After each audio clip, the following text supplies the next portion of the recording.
A história começa nos muros de um palácio real gigantesco, onde um garotinho chamado Van acorda de repente numa cama grande demais para seu corpinho. Enquanto ele levanta as mãos lentamente, uma estranha desorientação o atinge. Suas mãos são pequenas, delicadas e estranhas. É aí que a ficha cai. Não é um sonho. Ele reencarnou, tirado daquela existência sem graça que conhecia. Na vida passada, Van estava preso num ciclo esmagador, se matando num emprego sem futuro só para sobreviver. Mas agora, o destino lhe deu uma segunda chance, embrulhada em luxo, status e um nome nobre. Reencarnado como um jovem nobre numa vila distante, Van sai da cama com cuidado e se equilibra num banquinho de madeira só para dar uma espiadinha lá fora. A vista o deixa boquiaberto. Prédios altos, terra sem fim e um céu tranquilo se estendem até onde a vista alcança. Mas antes que ele possa absorver tudo, sua criada Teal entra correndo, em pânico ao vê-lo em pé tão alto. Afinal, Van deveria ter só 2 aninhos. Mas quando ele responde calmamente com palavras maduras e articuladas, Teal congela, chocada com o que acabou de ouvir. No instante em que se ouve falar, Van percebe algo ainda mais louco. Ele não só tem memórias da vida antiga, como também se lembra de partes da atual. Sua vida passada no Japão está se misturando com o tempo que já passou neste mundo, confirmando sem sombra de dúvida que essa reencarnação é real. Mais tarde naquela noite, Van se junta ao pai e aos irmãos na mesa de jantar. A atmosfera está tensa, pesada com um silêncio constrangedor. Depois de um tempo, o pai Halpa quebra o gelo perguntando ao segundo filho, Hart, o que ele planeja estudar naquele dia. Hart hesita, então diz que vai focar em magia de fogo e táticas de combate. Halpa acena e se vira para o terceiro filho, Sesto, que também diz que vai estudar magia. Finalmente, Halpa olha para Van e faz a mesma pergunta. Sem hesitar, Van responde que ainda tem muito a aprender, então quer começar estudando a história e as tradições do reino. Seus irmãos congelam ao encará-lo, chocados com a resposta mais ponderada de um garoto de 2 anos do que a deles. Halpa de repente cai na gargalhada, claramente divertido e genuinamente impressionado com a inteligência e o potencial de Van em tão pouca idade. Ele diz que tem grandes esperanças de que Van herde o mesmo talento forte para a magia de fogo com que ele e a mãe de Van nasceram. Halpa então menciona que o teste de aptidão mágica acontecerá quando Van completar 8 anos, e o avisa para não estragar tudo. Neste mundo, a habilidade mágica não é só importante, é tudo, e geralmente é dividida em 4 elementos primários: fogo, água, vento e terra. Embora existam outras formas, qualquer coisa fora desses 4 é vista como de segunda categoria ou até vergonhosa. Assim que o café da manhã termina, Van vai para seu escritório, onde as criadas começam a lhe dar uma visão geral básica de como a sociedade e a vida diária funcionam neste mundo. Assim que estão terminando, o mordomo-chefe Esparta entra na sala e joga uma pilha grossa de livros na mesa de Van. Esparta não é um servo comum, ele é um mordomo veterano que trabalha para o pai de Van há muitos anos. Apesar disso, Van ainda o acha aterrorizante. Esparta então diz a Van que já sabe que ele começou a aprender a ler e a fazer algumas contas básicas, então pergunta sem rodeios o quão longe ele chegou. Van admite que ainda está com dificuldades na leitura e em matemática só consegue fazer somas e subtrações simples, mas Esparta sabe que o garoto tem mais potencial. Então, sem perguntar, decide assumir como instrutor pessoal de Van. E a partir daquele dia, a vida de Van vira um pesadelo. As aulas são brutais. Horas a fio, sem pausas, sem desculpas. Ainda assim, essas sessões intensas valem a pena, pois em poucas semanas, Van consegue ler e escrever com facilidade. Depois de se esforçar sem parar por 2 anos inteiros, Van finalmente completa 4 anos e começa seu treinamento com a espada. No começo ele é um desastre total. Vive apanhando até da criada durante os treinos. Mesmo assim, ele não desiste e aparece para treinar dia após dia, sem falta. E quando ele completa 5 anos, todo aquele trabalho duro começa a dar frutos. Ele começa a enfrentar garotos mais velhos, que já estão treinando para serem soldados, e consegue se virar contra eles. Van percebe que os movimentos deles são desleixados e fáceis de prever, então os vence repetidamente com pouco esforço. As outras crianças ficam chocadas com o quão bom ele é, e começam a se perguntar se ele é algum tipo de prodígio. O que realmente o diferencia, porém, é que ao contrário de seus irmãos mais velhos e snobs, Van realmente conversa com as crianças plebeias e as trata como iguais, formando amizades verdadeiras em vez de agir como se fosse superior. Logo depois, Van tira um momento para recuperar o fôlego e pega um copo d'água. Nesse instante, o vice-comandante dos cavaleiros, Dee, entra na sala e pede educadamente para ver as mãos de Van. Enquanto as inspeciona cuidadosamente, a expressão de Dee se contrai, pois não há calos nem hematomas, então fica claro que Van não está empunhando uma espada há muito tempo. Van confirma, explicando que seu tempo tem sido engolido principalmente por estudos intermináveis. Dee lhe diz na lata que Asparta o tem forçado quase 3 vezes mais que o normal nos estudos. Então, Dee se oferece para falar com Asparta e sugerir um equilíbrio melhor. menos tempo enterrado em livros, mais tempo em combate. Afinal, a vida não é só estudar. Então, com um sorriso confiante, Dee jura que se Van conseguir o tempo extra, ele pessoalmente o transformará num mestre espadachim. Van, no entanto, recusa educadamente a oferta, dizendo que está confiante de que pode lidar com os dois. Dee acena impressionado com sua determinação e sugere que, nesse caso, ele se tornará o instrutor oficial de Van para garantir que seu treinamento permaneça afiado e focado. Mas o treinamento sob Dee rapidamente se transforma em outro tipo de tormento.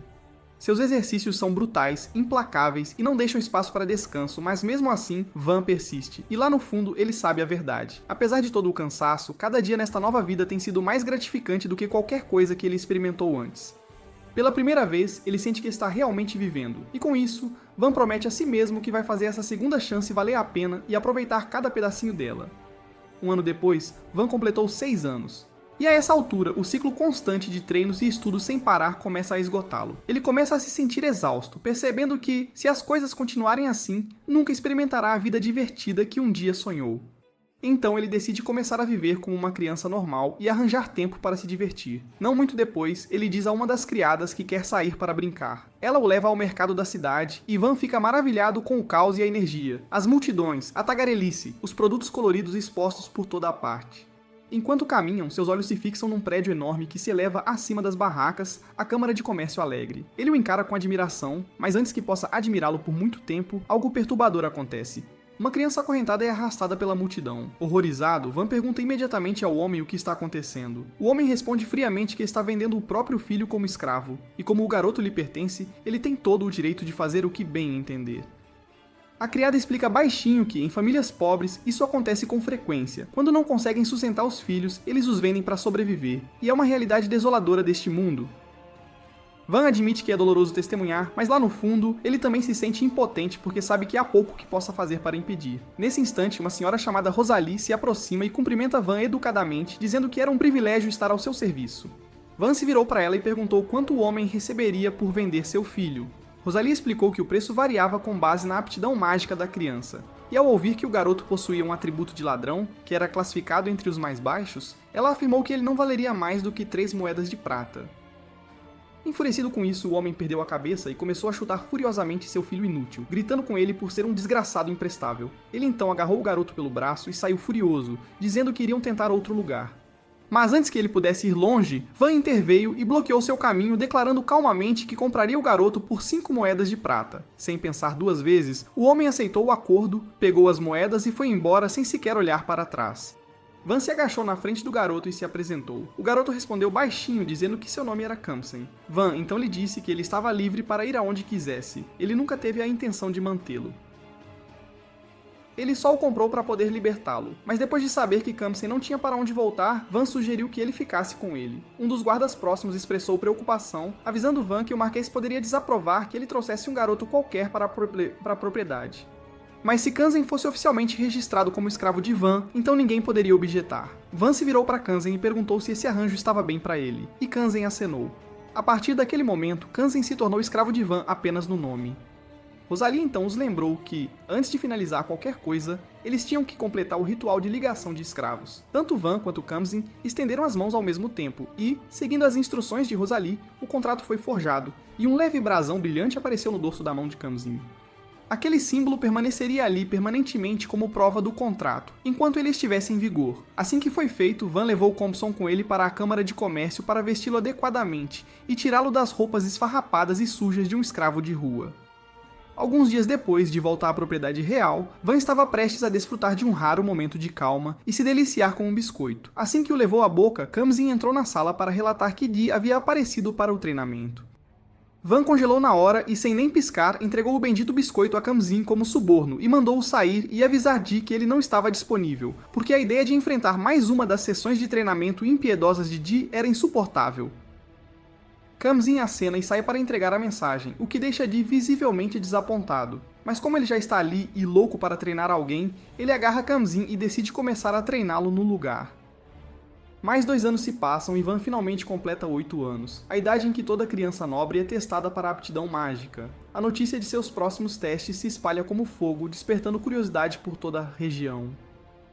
Nobres, servos, guardas e até comerciantes comuns fervilham de expectativa. Todos esperam grandes coisas de Van, especialmente porque seus pais são ambos magos de fogo excepcionais. Seu pai, Halpa, está especialmente confiante. Ele tem certeza de que Van herdará pelo menos uma afinidade com o fogo, mas no dia do teste todo o salão fica em silêncio atordoado. Contra todas as expectativas, Van não mostra afinidade com fogo, água, vento ou terra.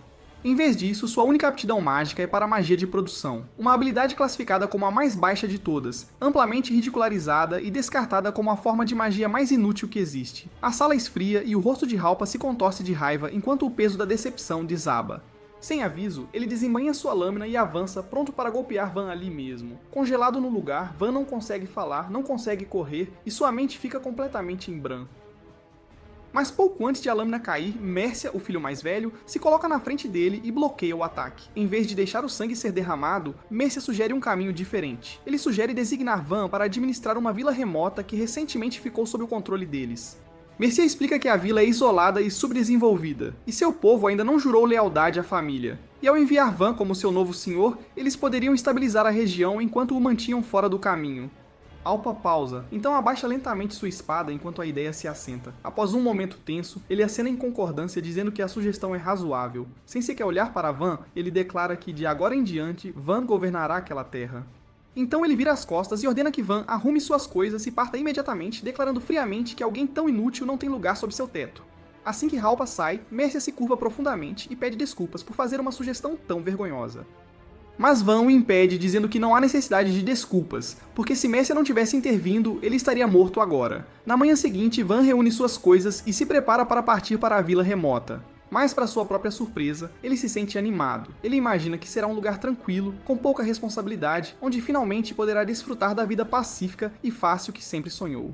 Mas essa ilusão é esmagada rapidamente quando Dee e Asparta anunciam que virão junto para continuar seu treinamento e estudos. Van solta um longo suspiro exausto, já imaginando o pesadelo à frente. E como se não bastasse, sua criada favorita insiste em ir junto também, dizendo que se recusa a se separar dele. Com tudo arrumado e pronto, Van sobe na carruagem e parte para um novo capítulo, ainda agarrado a um pequeno fio de esperança de que finalmente terá um descanso e um pouco de diversão. Enquanto viajava pela floresta tranquila em sua carruagem, Van decide passar o tempo brincando um pouco com magia de produção. Depois de se concentrar por um momento, ele conjura com sucesso uma pequena espada diretamente em sua mão. Kamsin observa calmamente, nem um pouco surpreso, já que está bem ciente do talento natural de Van e de quão rápido ele domina as coisas. Mas com tudo o que aconteceu, sendo exilado e perdendo seu status, Van finalmente levanta algo que o tem incomodado.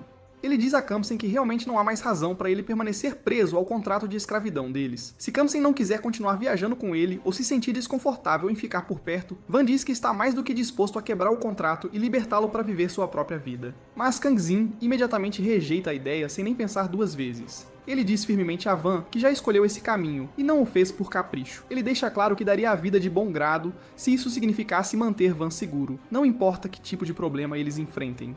Ao ouvir isso, Van não tem escolha a não ser respeitar a lealdade de Comson, embora parte dele ainda se sinta inquieto com isso. Do nada, a carruagem para bruscamente, jogando todos para fora do equilíbrio. Van olha pela janela e avista o caos à frente. A vila para onde estavam indo está sob cerco. Os cavaleiros que viajavam com ele imediatamente presumem que é um ataque, provavelmente apenas um bando de bandidos de baixo nível ou mercenários falidos procurando algo fácil para roubar. Dee examina a formação dos atacantes e faz uma contagem rápida, cerca de 50 deles. A julgar pelos números, ele calcula que, se todos lançassem um ataque coordenado, teriam uma boa chance de aniquilar o inimigo sem muito trabalho.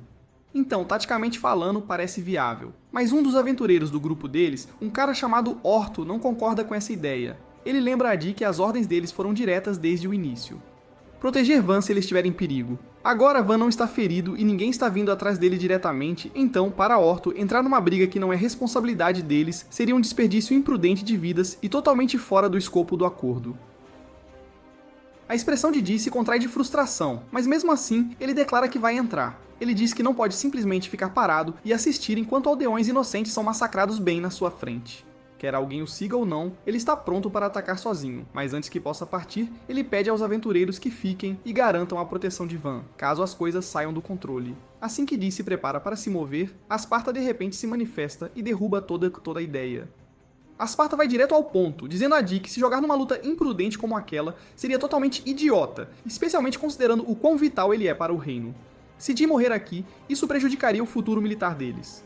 Como um mago elemental renomado e altamente capaz, Esparta apresenta uma abordagem mais inteligente. Ele sugere construir uma poderosa barreira defensiva em torno da posição deles para manter Van seguro, enquanto os aventureiros fornecem cobertura à distância por trás do escudo para desgastar os atacantes. Assim que o foco do inimigo se deslocar totalmente para a frente deles, Di e os cavaleiros se separariam e os atingiriam com um ataque surpresa pelo flanco direito.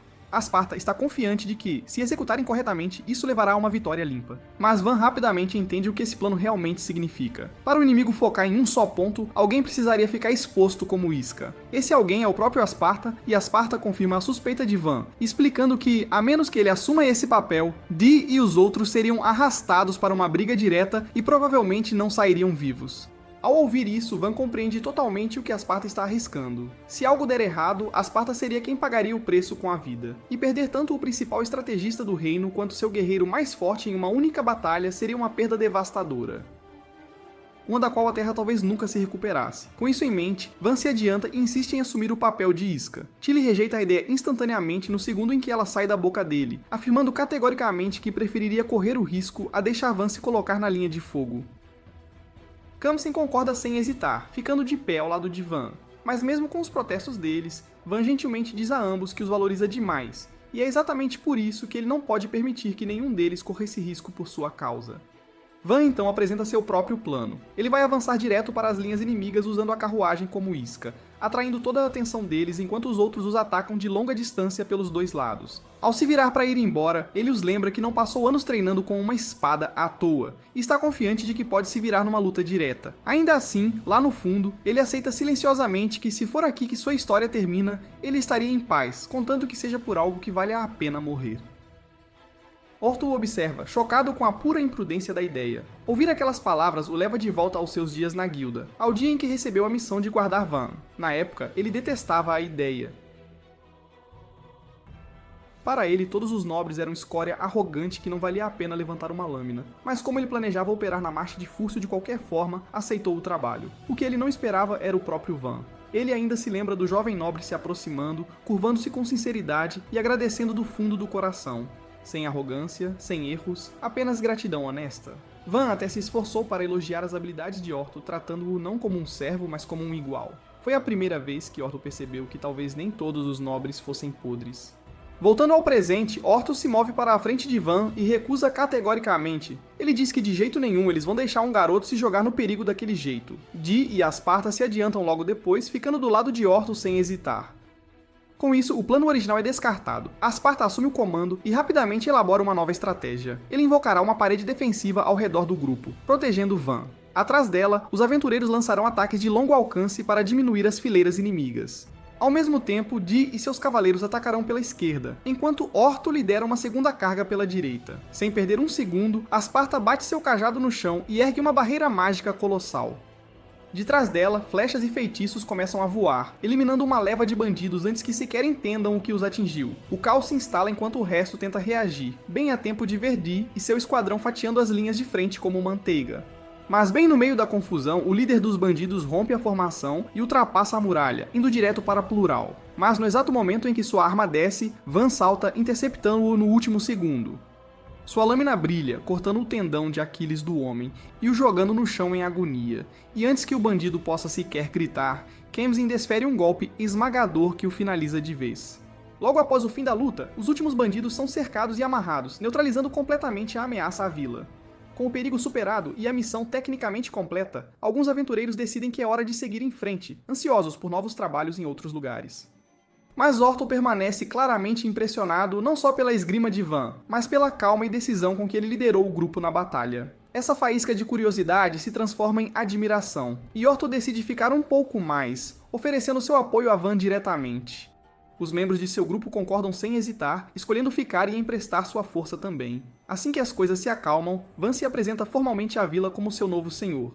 Ele se dirige ao chefe da vila, um homem chamado Honda, e o agradece por permitir que ajudassem.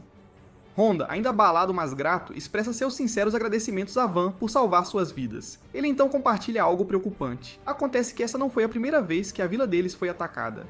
Na verdade, só este ano isso aconteceu mais de uma vez. Segundo Honda, as coisas eram muito mais seguras quando a vila deles ainda estava sob o condado de Ferdinando. Naquela época, a área era patrulhada por cavaleiros que agiam como um forte impedimento contra bandidos. Mas agora, essas patrulhas sumiram há muito tempo, e com elas, a única linha de defesa real da vila. Van abaixa a cabeça e pede desculpas a Honda e aos outros pelo estado em que foram deixados. Ele explica que essa situação provavelmente surgiu porque o atual Marcos não tem ideia de como são as condições nessas vilas menores e afastadas. Mas agora que Van foi nomeado como seu novo senhor, ele jura não fechar os olhos para suas lutas.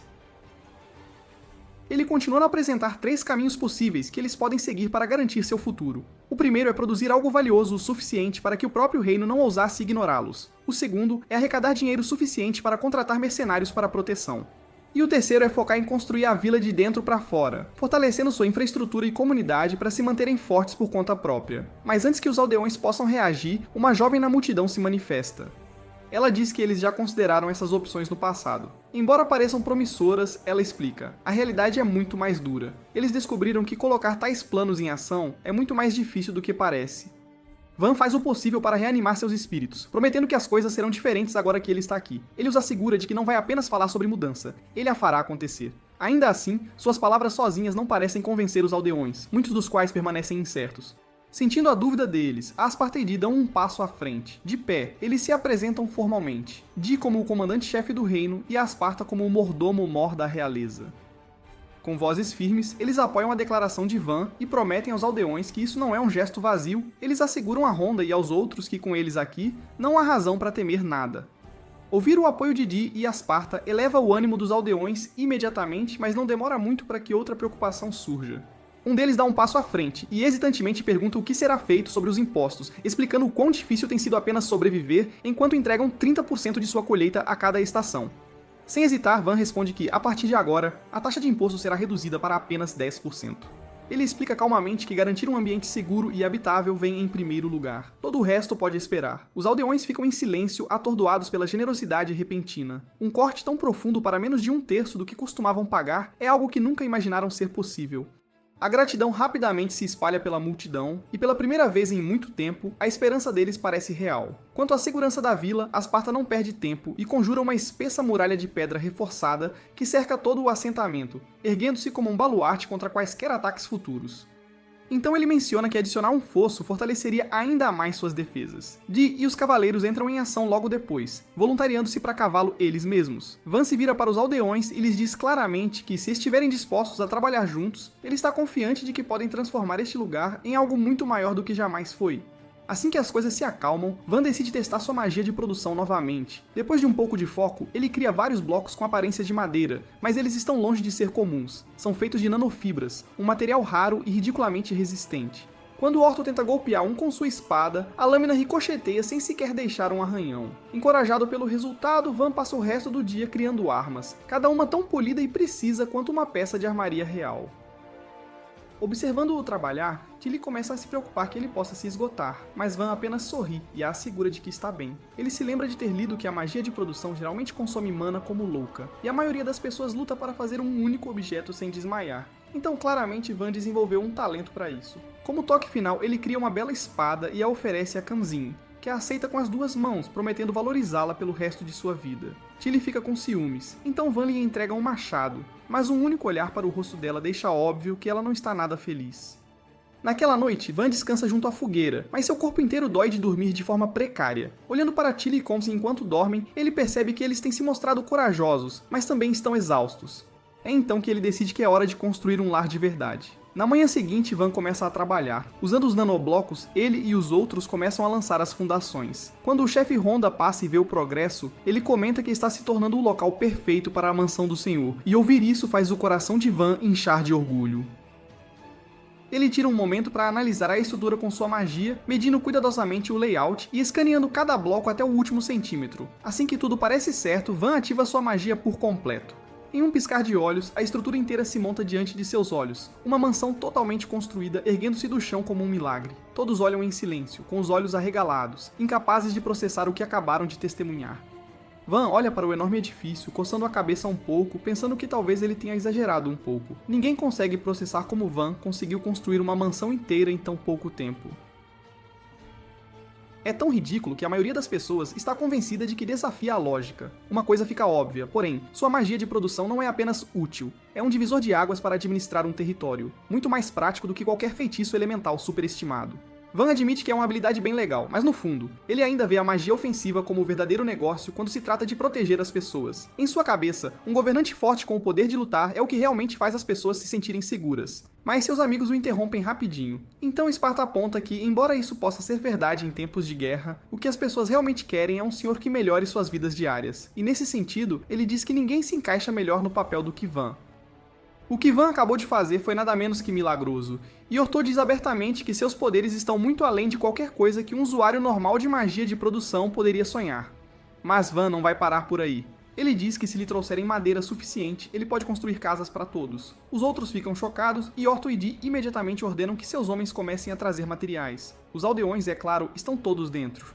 Suas casas estão caindo aos pedaços de qualquer forma, e Van rapidamente percebe que pode ter acabado de se voluntariar para uma carga de trabalho massiva. Ainda assim, vendo as condições em que vivem, ele decide transformar a vila inteira do zero. Ele concorda em construir uma casa para cada família, e a celebração começa imediatamente. Van começa a trabalhar, produzindo casa após casa, e as pessoas não conseguem acreditar em quanta mana ele está queimando como se não fosse nada.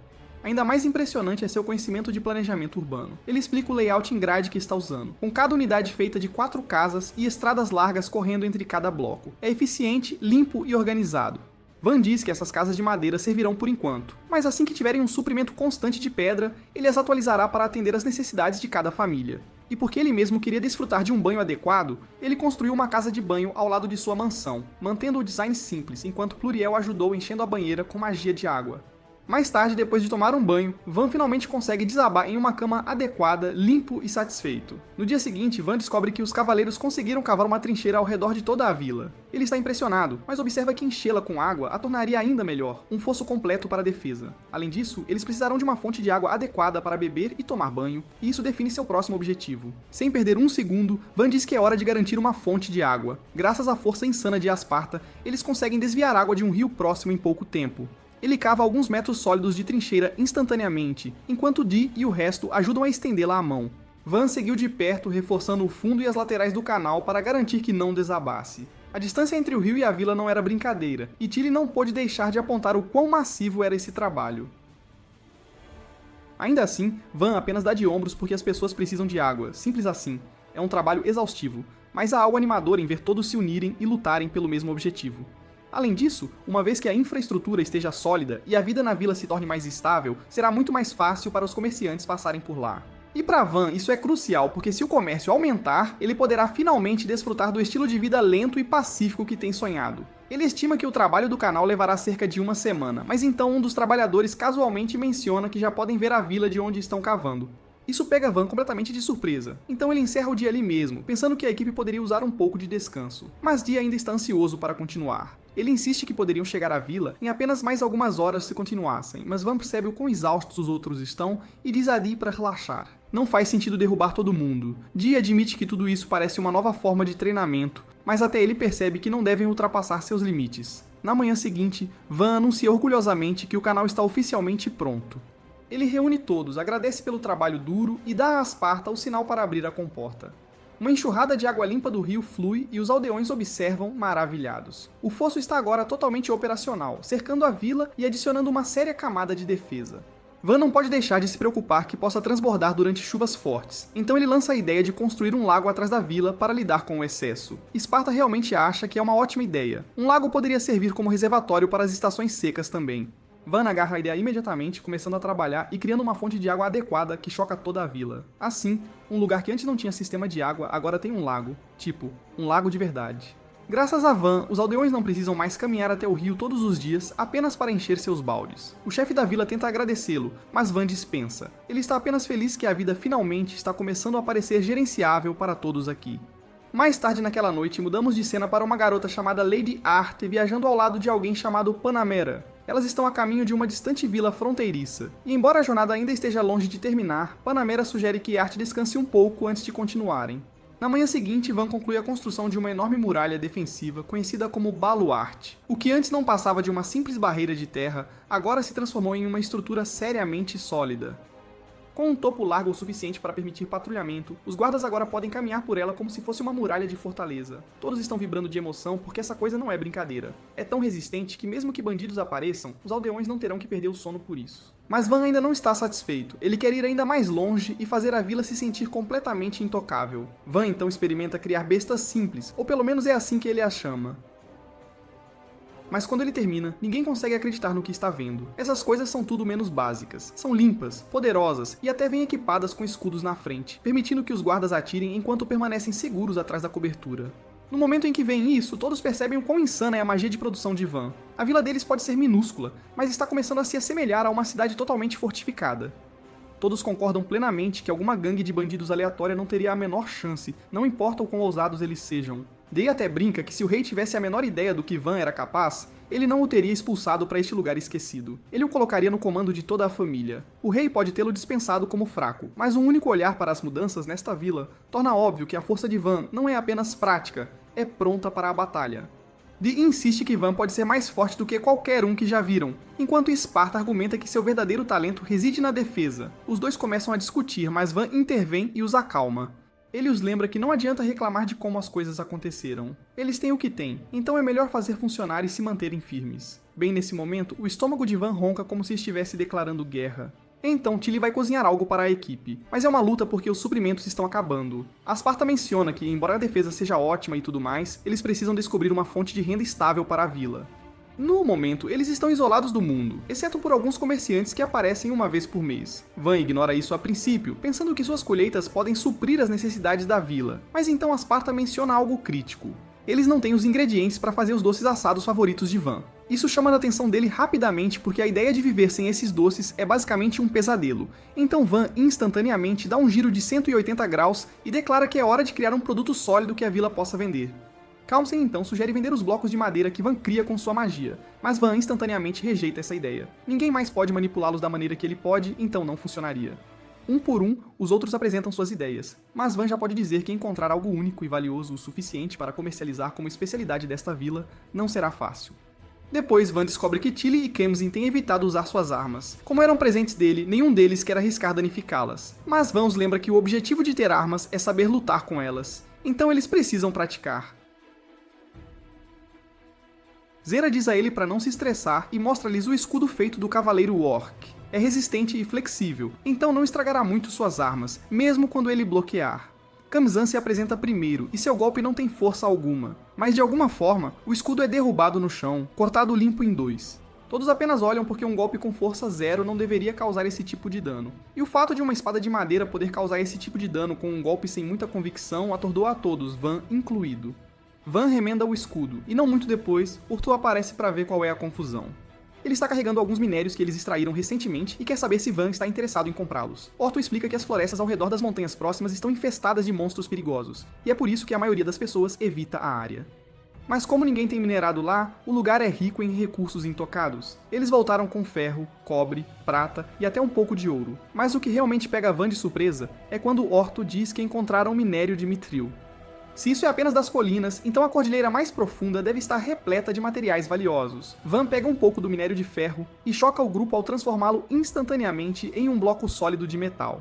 Ele admite que não o refinou antes de moldá-lo, então não tem certeza da pureza do resultado. Ainda assim, Zera está animado e pergunta se Van pode forjar uma espada para ele com isso. Sentindo-se um pouco culpado pelo escudo quebrado, Van concorda.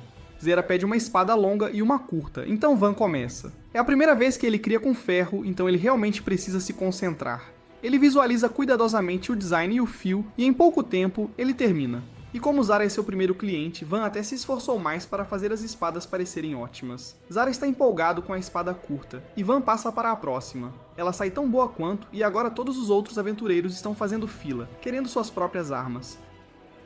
Van nos lembra que, como foram eles que coletaram os minérios, é justo que ele faça seus equipamentos. Assim que ele termina, é óbvio para todos que Van poderia facilmente vender essas armas por uma fortuna. Então ele desvia o olhar para o minério de Mithril, imaginando o quão incrível uma arma feita disso se tornaria. Asparta fica imediatamente fascinado pelo Mithril, principalmente porque nunca ouviu falar de minérios metálicos sendo extraídos em uma floresta. A única explicação lógica é que há uma masmorra por perto. Ele diz a Van que se eles conseguirem localizar uma, tudo sobre a situação deles mudaria da noite para o dia. Um fluxo constante de pessoas, comércio e oportunidades inundaria, transformando sua pequena e tranquila vila em um centro movimentado. Essa possibilidade anima Van porque encontrar uma masmorra faria o valor e o status da vila dispararem. Masmorras são repletas de recursos de alta qualidade e joias que podem rivalizar com tesouros nacionais. Normalmente, sempre que a guilda fica sabendo de uma nova masmorra, eles correm para estabelecer uma filial no assentamento mais próximo. Mas Van traz à tona a dura verdade. A vila simplesmente não está equipada para lidar com esse tipo de afluxo agora. Asparta concorda, já que trazer a guilda significaria ondas de aventureiros, comerciantes e até cavaleiros aparecendo. E com sua configuração atual, eles mal têm comida, espaço ou infraestrutura para apoiar qualquer um deles. Pior, se a notícia se espalhasse muito cedo, um país rival poderia tentar invadir, esperando arrebatar o controle da masmorra antes que a vila possa fazer algo a respeito. E tem o dilema pessoal do Van. A família o considera uma vergonha, então se o pai descobrir que a vila para onde ele foi exilado tem valor, com certeza ele seria despachado para outro lugar, tipo bem longe. Por isso, Van decide que precisam desenvolver a vila e mostrar resultados primeiro, antes que a descoberta de uma masmorra mude tudo. Orton entende perfeitamente. Ele diz que vão evitar a área suspeita da masmorra enquanto coletam materiais, só para garantir. Van sabe que os aventureiros poderiam facilmente reportar isso e ganhar pontos com a guilda, então ele realmente respeita que eles estejam se segurando para proteger a vila. Algum tempo depois, Van olha em volta, satisfeito com o progresso que fizeram. Ele sorri e diz que a transformação espetacular da vila está oficialmente completa. Tilly o encara meio incrédula e pergunta se ele realmente ainda não ficou sem mana depois de produzir armas e casas sem parar. Mas Van apenas dispensa, dizendo que está só um pouquinho cansado. Bem nessa hora, um mensageiro ofegante entra correndo com notícias urgentes. Lagartos blindados estão vindo direto para a vila. Van não hesita e grita para todos irem para trás dos muros. Ordena que a ponte levadiça seja erguida e os portões selados. Os aldeões estão visivelmente abalados. Todos já ouviram como essas criaturas podem ser mortais e o pânico se espalha rápido. Mas Van mantém a calma. Ele sabe que o medo é natural, mas os lembra que a vida de seus amigos e família depende do que eles escolherem fazer agora. Ele promete lutar por todos, mas também é honesto, não pode fazer isso sozinho, por isso pede que fiquem ao lado dele. Se querem manter a vila segura, precisarão lutar por ela. Os aldeões explodem de energia após o discurso de Van, super animados e prontos para defender seu lar com tudo o que tem. Van não perde tempo. Ele os manda para a linha de frente e os posiciona logo atrás das balistas. É quando Condsen se aproxima e diz que o esquadrão de Ordo ainda está caçando, então alguém precisa assumir o comando. Van decide que vai subir e liderar pessoalmente, mas antes que possa dar um passo, Tilly agarra seu braço com os olhos marejados e mal segurando as lágrimas. Van não é de ceder à pressão, muito menos a emoções, mas também não é frio, então não a afasta. Em vez disso, ele se vira para Dee e pede para ele subir e relatar tudo o que acontecer. Van permanece no chão, dando ordens, enquanto Dee corre para o muro e congela, incrédulo com o que vê. Ele se comunica com Van, relatando que um enxame de uns 40 lagartos blindados está se aproximando rápido. Cada um tem uns 8 metros de altura, praticamente 3 elefantes empilhados num sobretudo. Uma loucura. Os nervos de Dee começam a falhar porque ele sabe que até um esquadrão de cavaleiros de elite teria dificuldade com um desses monstros, e agora eles estão em desvantagem numérica. Van ordena que ele carregue os virotes de ferro nas balistas pesadas, e Dee obedece sem hesitar. Os cavaleiros próximos o avisam que armas normais são inúteis contra aquelas escamas duras como rocha, e Dee sabe disso muito bem. Mas ainda assim, ele decide confiar na decisão de Van. Pela primeira vez, ele deixa seus instintos de lado e permite que Van assuma o controle. Ele grita para todos prepararem seus disparos e dá a ordem de atirar. Os virotes atingem os monstros e desaparecem. Por um segundo, Dee pensa que falharam, mas então ele vê buracos limpos e enormes onde as flechas acertaram. Os lagartos gigantes dão alguns passos cambaleantes antes de desabar sob o próprio peso. Só naquela primeira saraivada, 10 deles caem. Dee fica de queixo caído com o poder de fogo puro do equipamento de Van. Sem perder tempo, ele reúne a equipe para outra salva. Mas os cavaleiros rapidamente o avisam que só tem mais um virote de ferro por lançador. Dee não se abala e diz para recarregarem e atirarem mesmo assim. E mais uma vez, eles acertam vários outros alvos. Mas não é o suficiente, porque metade dos lagartos ainda está avançando, e agora eles estão sem munição. Dee reporta a Van, que instantaneamente começa a pensar numa solução. É quando ele se lembra. A espada de madeira de Kamzin cortou o escudo top de linha de Zara, então talvez aqueles virotes de madeira resolvam o problema. Ele diz a Dee para trocar pelos de madeira. Os cavaleiros o olham como se ele tivesse pirado, porque madeira contra uma armadura mais grossa que aço é suicídio. Dee os cala na hora, dizendo para pararem de choramingar, porque Van já provou seu valor mais de uma vez, e agora ele está depositando toda a sua fé no cara.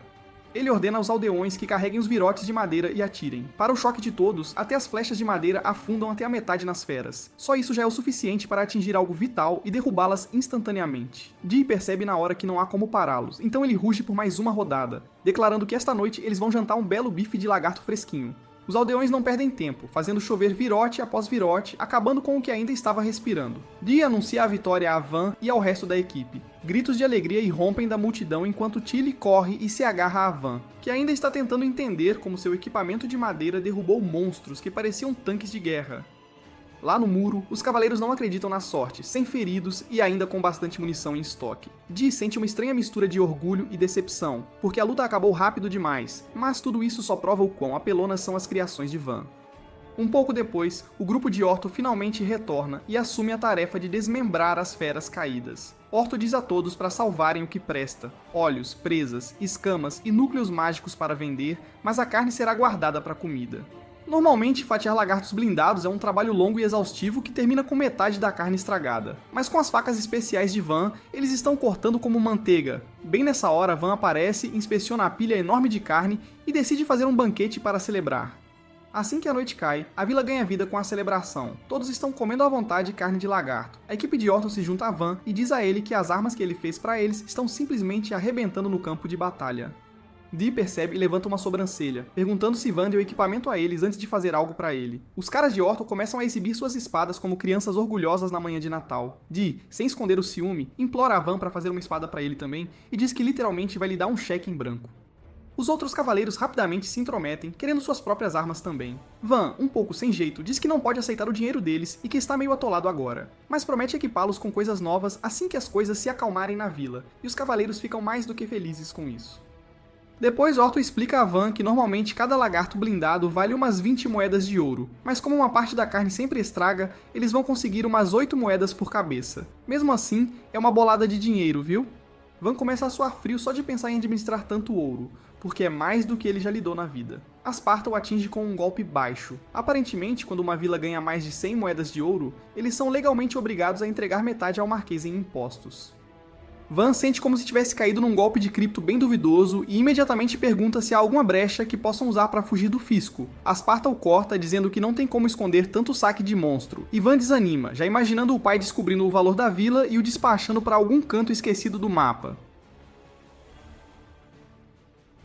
Mas bem nessa hora, Asparta tem uma ideia genial. E se eles reportassem para Mercia em vez de Halpa? Van entende rapidinho que se entregarem o crédito pelo massacre dos lagartos blindados ao irmão mais velho, podem continuar voando abaixo do radar e ficar por aqui mais um tempinho. No dia seguinte, um par de mercadores chega à vila, e no segundo em que veem os imponentes muros da fortaleza, começam a discutir sobre quem errou o mapa e os mandou para o lugar errado. É quando Van, todo casual, aparece no portão e os recebe como um lorde de verdade. Os dois mercadores congelam, completamente chocados. Eles reconhecem Van na hora, o filho prodígio do Marquês, e ficam chocados pra caramba ao encontrá-lo escondido no meio do nada. Eles se apresentam como Bel e Rango, da Câmara de Comércio Alegre, e Van abre os portões para deixá-los entrar. Assim que chegam ao armazém e veem as pilhas de materiais de lagartos blindados, o queixo deles quase cai no chão. Eles não conseguem entender como essa vila minúscula conseguiu tantos monstros, mas Van vai direto ao ponto e pergunta se estão interessados em comprar a mercadoria. Sem hesitar, os mercadores dizem sim, mas precisarão de um mês para trazer uma equipe para avaliar e transportar tudo. Van está de boa com isso e até diz para levarem um pouco de carne por conta da casa, já que vai estragar de qualquer jeito. Ele então os leva até um estoque de armas à disposição e a qualidade os atinge como um caminhão. Eles imediatamente concordam com o preço. Sem pechinchar, sem perguntas, Van apenas diz para eles espalharem a notícia. É quando os irmãos começam a hesitar, claramente pensando que podem manter o lugar em segredo e lucrar horrores monopolizando o mercado de espadas. Van os enxerga na hora e diz na lata que tentar manter isso em segredo não vai funcionar. As pessoas vão descobrir no momento em que rastrearem a rota de viagem do mercador. Os irmãos piscam em choque, e Van lhes faz uma proposta melhor. Se eles realmente querem faturar uma grana, deveriam abrir uma loja bem aqui na vila. Os irmãos aceitam a oferta sem pensar duas vezes, curvando-se profundamente diante de Van para mostrar sua gratidão. Mas antes que pudessem sequer processar o que estava acontecendo, Van, todo tranquilo, diz para eles começarem a construir a loja imediatamente. Então, com um sorriso maroto, ele estala os dedos e conjura a loja exata que eles sempre sonharam em ter. Ele lhes dá um tapinha nas costas e diz que está ansioso para fazer bons negócios juntos. Não muito tempo depois, Van recebe uma visita surpresa de dois convidados inesperados. Uma é uma garota nobre da idade dele, e a outra é uma cavaleira que é uma verdadeira rainha guerreira, de guarda ao lado dela. A dama cavaleira instantaneamente começa a julgar tudo e deixa claro que está ali para descobrir se Van é realmente um prodígio ou apenas mais um charlatão superestimado. Ao mesmo tempo, Van está lidando com uma dor de cabeça completamente diferente. A Sparta acabou de lhe dar a tarefa de projetar uma cidade para 10 mil pessoas. Do jeito que a vila está crescendo, não vai demorar muito para que estejam administrando uma metrópole de verdade. A Sparta pergunta que tipo de fortaleza Van tem em mente, notando que layouts quadrados são o padrão, mas Van nunca foi de seguir o manual. Ele diz que quer uma fortaleza em forma de estrela, em vez disso. Assim, os invasores serão forçados a perder tempo tentando atingir múltiplos pontos defensivos espalhados pela estrutura. A Sparta realmente gosta do conceito e se joga para ajudar no planejamento, mas então o brainstorming deles é interrompido. A cavaleira ruiva irrompe na sala e anuncia que alguém do condado de Ferdinando está solicitando uma reunião. Van dá o ok, e claro, são a mesma garota nobre e a dama cavaleira de antes. Ele os recebe adequadamente, e a cavaleira se adianta para se apresentar como Panambra, uma ex-cavaleira que conquistou o título de vice-condessa por pura garra. A garota se apresenta discretamente como Arte, a filha mais nova do conde Ferdinando, e Van educadamente lhes oferece assentos. Panamera vai direto ao assunto e pergunta a Van se ele sabe por que estão ali. Ele adivinha que vieram avaliá-lo, e se o acharem útil ou perigoso, tentarão trazê-lo para o lado deles. Ela ri alto, impressionada por ele ter acertado em cheio. Ela explica que o conde Ferdinando suspeita que Markelpa enviou seu filho prodígio para cá para reivindicar um novo território, mas ela, pessoalmente, acredita que é o contrário, que Van foi largado aqui porque não tem nenhuma magia elemental. Van decide ser honesto, ele admite que sim, não tem poderes elementais e não está liderando nenhuma invasão. Ele foi simplesmente exilado pelo próprio pai. Mas Panamera levanta uma sobrancelha, afinal, nenhum exilado sem poder conseguiria desenvolver este lugar tão rapidamente. Ela diz que parece que ele chegou com 5.000 soldados e transformou a vila num mini posto militar. Van cai na gargalhada, depois se desculpa e conta a verdade. Ele foi expulso da família só com as malas e boa sorte, e ninguém, nenhuma alma, veio se despedir. Panamera olha em volta e pergunta sarcasticamente se está alucinando com o mordomo e o comandante dos cavaleiros no canto. Dee responde primeiro, explicando que escolheu treinar Van por conta própria e tem ignorado as ordens para retornar à capital. A Sparta complementa dizendo que está aposentado agora e está ensinando Van só por diversão. Então Tilly se intromete, dizendo que servirá Van para sempre, porque ele trata a todos com respeito, não importa a origem. Mas mesmo com tudo isso, ainda não explica o progresso absurdamente rápido, e Van sabe disso, então ele diz para eles esperarem um pouco. Uma demonstração ao vivo será mais rápida do que uma explicação longa e cansativa. Ele os leva para fora da vila, e pede a Sparta para erguer um muro de terra, planejando transformá-lo em algo digno de uma fortaleza. Panamera fica surpresa com a habilidade do velho mordomo, mas aponta que o muro não vai durar muito depois que a mana se esvair.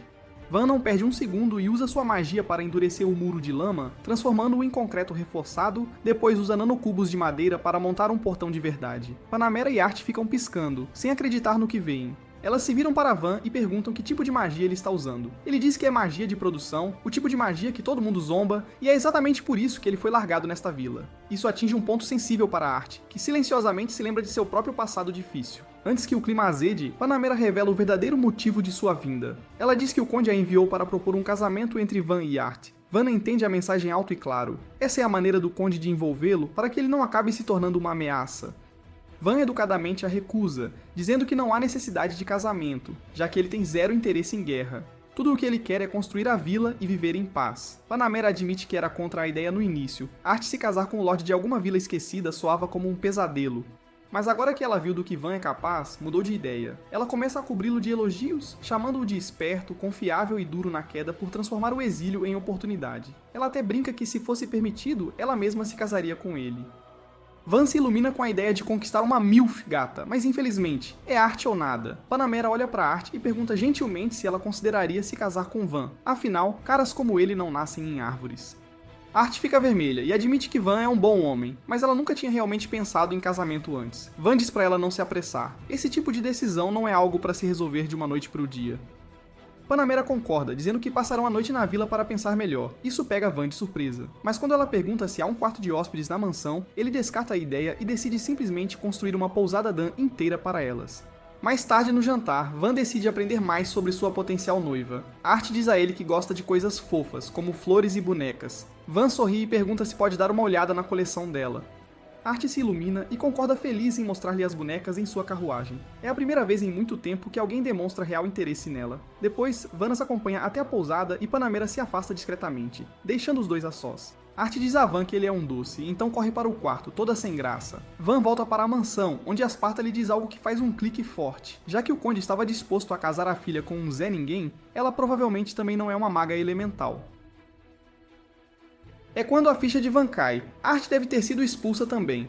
Quer eles acabem noivando ou não, ele decide que ela pode ficar na vila se quiser. Na manhã seguinte, Van é acordado aos trancos por Tilly e entra. Eles estão cheios de urgência, dizendo para ele ir ao lago imediatamente porque viram algo estranho. Van não está muito animado em ser arrastado da cama tão cedo, mas depois de muita insistência ele resmunga, se levanta e o segue. Quando chegam, uma pequena multidão de aldeões já está reunida na margem do lago. Van abre caminho pelo grupo e para de repente. Flutuando na água está uma figura parecida com uma sereia, com a cabeça para fora da superfície, observando-os calmamente. Asparta se adianta e explica que a criatura se chama Apkallo, uma espécie extremamente rara que a maioria das pessoas nunca encontra na vida. Van começa a se perguntar o que poderia ter atraído uma delas para cá. Ele tenta falar com ela, mas ela não responde, apenas continua encarando ilegível. Imaginando que comida pudesse ajudar a quebrar o gelo, Van coloca um prato de carne perto da beira da água. Instantaneamente, ela nada até lá e pergunta se pode pegar. Van acena e ela pega um pedaço com avidez. Depois de uma mordida, ela para, percebendo na hora que aquela não é carne normal, é de um lagarto blindado. Curiosa, ela pergunta de onde veio a carne e quem matou a fera. Os aldeões se adiantam antes que Van possa dizer qualquer coisa, anunciando orgulhosamente que foi ele quem o derrubou. Embora Van jamais se gabaria disso. Ao ouvir isso, a garota Apkallo não diz mais nada. Ela de repente mergulha de volta sob a superfície e desaparece nas profundezas. Asparta vê sumir e comenta que os Apkallo raramente são vistos duas vezes, então é improvável que voltem. Mas, ao que parece, Asparta não poderia estar mais enganado. No dia seguinte, um grupo inteiro de Apkallo chega ao lago, e a presença deles faz virar cabeças e cair queixos. Van fica atordoado, imaginando se eles apareceram porque a notícia de que ele derrubou os lagartos blindados se espalhou. Ele começa a pensar que talvez eles vissem essas criaturas como sagradas ou divinas de alguma forma, mas Asparta rapidamente derruba essa teoria, dizendo que nunca ouviu falar de nenhuma crença assim. Então, um Apkallo imponente e gigante se adianta e diz que quer falar diretamente com Van. Ele pergunta na lata se foi ele mesmo quem matou os lagartos blindados, e quando Van confirma, uma onda de suspiros se espalha pela água enquanto cada Apkallo o encara, incrédulo. É difícil para eles imaginarem um garoto da idade dele realizando algo assim. O ancião então se apresenta como Ladavesta, governante dos Apkallo. Ele revela que a garota que Van conheceu ontem é sua filha, Priora, e sem perder tempo declara que a está oferecendo a Van como sua noiva. Van fica completamente atordoado, especialmente porque Priora é claramente ainda uma criança e provavelmente não tem ideia do que é casamento. Van olha para Ladavesta e pergunta se há uma razão particular por trás de oferecer a mão de sua filha em casamento. Ladavesta acena, confirmando que sim. Ele começa a explicar que a vila deles tem sido atormentada há muito tempo por lagartos blindados, criaturas perigosas que tornaram a vida de seu povo difícil e assustadora. Então, quando ele soube de um lorde poderoso vivendo neste assentamento, alguém forte o suficiente para derrotar aqueles monstros, ele achou que era justo oferecer a mão de sua filha. Não por sentimento, mas para formar uma aliança duradoura que salvaguardaria sua vila através da força e da parceria. Enquanto Van escuta, a ficha dele vai caindo aos poucos. Não era sobre sentimentos pessoais ou tradição familiar. Ladavesta estava simplesmente fazendo o que achava necessário para proteger seu povo. Entendendo isso, Van lhe diz que não há necessidade de casamento. Ele jura que fará de tudo para proteger os Apkallos do perigo, sem segundas intenções. Ladavesta o encara, visivelmente surpreso com a sinceridade e a maturidade da resposta de Van. Mesmo assim, ele diz que se Van realmente fala sério, eles gostariam de mudar toda a aldeia para mais perto do assentamento, por segurança e cooperação. Van não hesita e logo começa a construir uma grande área de descanso só para eles. Um lugar confortável, tranquilo e acolhedor. Quando Ladavesta vê o espaço pronto, fica chocado. O tamanho, a estrutura, o planejamento... Ele não consegue acreditar que foi construído tão rápido. É mais que uma área de descanso, é um novo lar. Os Apkallas logo começam a se instalar e aproveitar, desfrutando do conforto e alívio que faltava há anos. Mas quando tudo parecia se acalmar, Esparta se aproxima de Van, lembrando que está quase na hora de cuidar do sistema de esgoto da vila. Van apenas ri e dispensa, dizendo que já está tudo preparado. Sob cada casa, uma rede de canos foi instalada, e tudo o que precisam fazer é liberar um fluxo de água do lago para limpar tudo. Ladavesta observa tudo se desenrolar e acha surpreendentemente engenhoso. Impressionado com a eficiência do plano do Van, ele oferece ajuda. Van recusa educadamente, dizendo que os Apkales acabaram de chegar e não devem ser incomodados com tarefas logo de cara. Mas Latavesta insiste, dizendo que seu povo tem um dom com a água e gerenciar sistemas de fluxo é algo natural. Van finalmente concorda, e alguns Apkalas abrem a barragem e guiam a água, limpando o lixo e deixando a vila impecável. Assim que o trabalho termina, Van agradece sinceramente a todos pela ajuda. Latavesta então aponta que esse processo de descarga precisa ser feito várias vezes ao dia. Ele sugere que os Apkales cuidem disso regularmente, como forma de contribuir com a vila enquanto estiverem lá. Van concorda na hora, achando uma ótima ideia e uma grande ajuda, e agradece Latavesta novamente por ser tão atencioso. Nesse momento, Art e Panamera chegam ao lago. Elas congelam em choque ao ver Latavesta nunca tendo visto um Apkalu pessoalmente antes. Pouco antes de Latavesta partir, ele casualmente se refere a Van como seu genro. Art sente um aperto de ciúmes na hora, já que parece que Van já se casou com uma Apkalu. Van nega apressadamente e tenta explicar, mas antes que termine, Priora surge da água, chama Van de marido e nada rapidamente para longe, tornando a situação muito mais constrangedora do que já era. Para esclarecer o mal-entendido, Van leva Art para um passeio de barco tranquilo pelo lago. Ele explica tudo a ela, garantindo que nada aconteceu entre ele e Priora. Depois de ouvir, Art finalmente entende que foi tudo um grande mal-entendido. Os dois passam um tempo conversando calmamente e aproveitando a atmosfera tranquila. De repente, Priora se aproxima nadando com um grupo de amigas. Ao ver Van sozinho com Art, ela fica visivelmente com ciúmes. Van rapidamente a lembra que eles nem são casados, o que a irrita. E ela afunda na água, frustrada. Os outros Apkalos percebem que a princesa está infeliz e começam a balançar o barco de um lado para o outro. Van e Art entram em pânico enquanto o barco balança perigosamente. Mais tarde, Latavesta faz uma cara séria ao saber que Van estava com Art enquanto Priora estava por perto. Van tenta explicar que ele e Priora não estão noivos, mas Latavesta o interrompe. Ele propõe resolver a questão com uma competição. Declara que se os Apkalus vencerem, Van ficará oficialmente noivo de Priora, mas Van acha a ideia toda um absurdo. Nesse instante, Dee aparece e aceita o desafio na hora, usando abertamente qualquer um a enfrentá-lo. O resto do grupo, ansioso para vencer os Apkalos de uma vez por todas, apoia a ideia imediatamente. Em pouco tempo, conseguem pressionar Van a concordar. Van então tem o direito de escolher o primeiro desafio e ele sugere um simples jogo de vôlei. Ninguém ali jamais tinha visto ou sequer ouvido falar do jogo, então presumem que é mais uma das invenções estranhas, mas geniais de Van.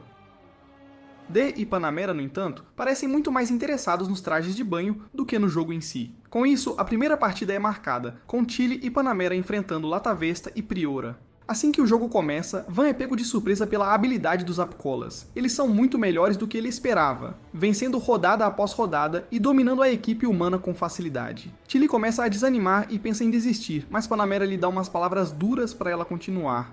Recuperando o foco, as duas conseguem marcar vários pontos, levando a partida para seus momentos finais. Mesmo assim, o esforço e o trabalho em equipe não são suficientes para superar. No fim, Latavesta e Priora vencem a primeira rodada sem questionamentos. Como Van escolheu o desafio anterior, Latavesta o lembra que agora é a vez dele escolher o próximo evento. Latavesta sugere imediatamente uma corrida de revezamento de natação. No momento em que Van ouve isso, ele percebe o quão injusto é. Os Apkalis são nadadores natos e teriam claramente a vantagem. A pressão começa a pesar sobre ele, sabendo que perder poderia significar ser forçado a casar com Priora. Nesse momento, Dee se adianta e se oferece para nadar pela equipe de Van. Kamsin rapidamente o segue, oferecendo-se para se juntar também, dando a Van 2 fortes competidores. A corrida começa e Kamsin se esforça para acompanhar Priora. Ela é incrivelmente rápida, mas Kamsin luta muito, e até a ultrapassa brevemente antes de passar a liderança para Dee. Dee assume e vira o jogo instantaneamente. Suas poderosas braçadas de borboleta o lançam muito à frente, deixando os Apkalos lutando para diminuir a distância. Van observa incrédulo enquanto Dee nada impecavelmente e garante a vitória. Latavesta fica atordoado, incapaz de entender como sua equipe pôde perder, apesar de serem meio peixe e nadadores naturalmente talentosos. Ainda assim, ele se recusa a desistir, apontando que resta um último desafio para decidir o resultado. Agora é a vez de Van escolher o próximo desafio. Pensando por um momento, ele aceita a vitória anterior e rapidamente cria uma máquina de fazer gelo. Ele então anuncia que o evento final será uma competição de comer raspadinha o mais rápido possível. Art percebe que ainda não participou de nenhuma competição e se voluntaria imediatamente, e Van também se adianta para se juntar a ela no desafio. Todos se dirigem à área de descanso para começar a prova. A princípio, todos pegam algumas colheradas de raspadinha e são imediatamente atingidos por dolorosas dores de cabeça de congelamento, mas eles cerram os dentes e continuam mesmo assim. Van está totalmente determinado a evitar casar com Priora, enquanto Art está igualmente determinada a vencer por Van, e essa resolução compartilhada os impulsiona. Trabalhando juntos, eles conseguem terminar em primeiro, conquistando uma vitória clara na competição. Mostrando bom espírito esportivo, Ladavesta se aproxima nadando e oferece um aperto de mão a Van antes de partir. Mesmo assim, ele ainda se refere a Van como seu genro e o lembra de cuidar de Priora. Van se sente irritado, percebendo que mesmo depois de vencer, Latavesta ainda fala como se o casamento fosse inevitável. Ao mesmo tempo, os outros se aglomeram em volta de Van, parabenizando-o e elogiando seus esforços. Art observa enquanto ele é cercado por sorrisos e admiração, e algo se agita dentro dela. Ela nunca havia experimentado um momento como este antes. Quando criança, seus pais a ignoravam constantemente, acreditando que ela era um fracasso. Ela era tímida e nunca se destacava em nada, mas isso só mudou quando descobriu a magia de marionetes, que a permitia controlar livremente suas bonecas. Pela primeira vez, ela esperou que sua mãe finalmente se orgulhasse dela. Em vez disso, sua mãe a esbofeteou e declarou que a magia de bonecos era maligna e proibida entre os nobres. Depois disso, Art se tornou uma pária, e quando completou 10 anos foi arranjado seu noivado com Van. Ela esperava que ele não fosse diferente dos nobres arrogantes que conhecera antes, mas Van provou ser nada parecido com eles. Ele era gentil, paciente e possuía um estranho talento para a magia de produção.